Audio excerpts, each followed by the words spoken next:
জীবনের অপমান বা অবহেলাগুলোকে এড়িয়ে যাওয়ার ১০টি বাস্তবসম্মত উপায়। তাকে বাধ্য করো না কথা বলার জন্য, যে কথা বলতে চায় না। ব্যস্ত থাকো আর বুঝিয়ে দাও যে তাদের ছাড়া তুমি থাকতে পারো। কারো পিছনে খুব বেশি ছোটাছুটি করো না। যার পেছনে তুমি যত ছুটবে সে তোমাকে তত বেশি ছুটাবে। মানুষের সময় যখন খারাপ যায় তখন অনেক কিছু শুনতে ও সহ্য করতে হয়। তাই কথা হজম করতে শিখো। এটা তোমাকে জিততে সাহায্য করবে। মানুষেরা হলো মেঘের মতো।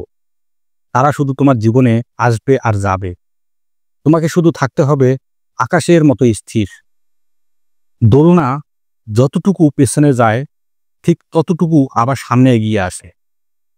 কাউকে তোমার মূল্য বুঝিয়ে দিতে অনেক সময় কাছে আসার জন্য হলেও কিছুটা দূরে সরে যেতে হয়। যে চলে যেতে চায় তাকে চলে যেতে দাও। ঘুড়ি ছিঁড়ে গেলেও তার শেষ উড়াটা দূর থেকে দেখতে কিন্তু অনেক সুন্দর দেখায়। যে তোমার অনুভূতির মূল্য দেয় না সে তোমাকে ভালোবাসতে পারে না। যে তোমার অল্প কথার মানে বুঝে না তাকে রচনা লিখে দিলেও বুঝবে না।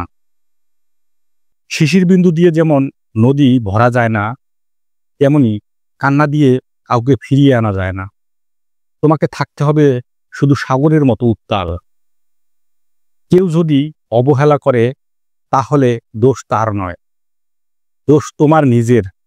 কারণ তুমি তার কাছ থেকে অনেক বেশি কিছু আশা করে ফেলেছ। যেখানে তোমার গুরুত্ব কমে যাবে সেখানে তোমার দূরত্ব বাড়িয়ে দাও। অন্যথায় তুমি সেখানে উপহাসের পাত্র হয়ে যাবে। আমি সবসময় নিজেকে সুখী ভাবি, কারণ আমি কখনো কারো কাছ থেকে কিছু প্রত্যাশা করি না। কারো কাছে কিছু প্রত্যাশা করাটা সবসময় দুঃখের কারণ হয়ে দাঁড়ায়। তোমার একটু অভিমানের জন্য যদি কারো চোখে জল আসে, তবে মনে রেখো তার চেয়ে বেশি কেউ তোমাকে ভালোবাসে না। তোমার বন্ধু যখন বিপদে থাকবে তখন সে না ডাকলেও তাকে সাহায্য করো, কিন্তু যখন সে খুশিতে থাকবে তখন সে না ডাকলে যেও না। এই বাস্তবতা হলো, যারা বেশি চতুর তারা জীবনে দ্রুত এগিয়ে যায়। বিনয়ী ও ভালো মানুষেরা অনেক সময় অবহেলিত হয়। তবে সত্যিকারের সম্মান সেই পায় যে ন্যায় নীতি বজায় রেখে সফল হয়। ধন্যবাদ সবাইকে। ভিডিওটি ভালো লাগলে অন্যকে দেখার সুযোগ করে দিবেন।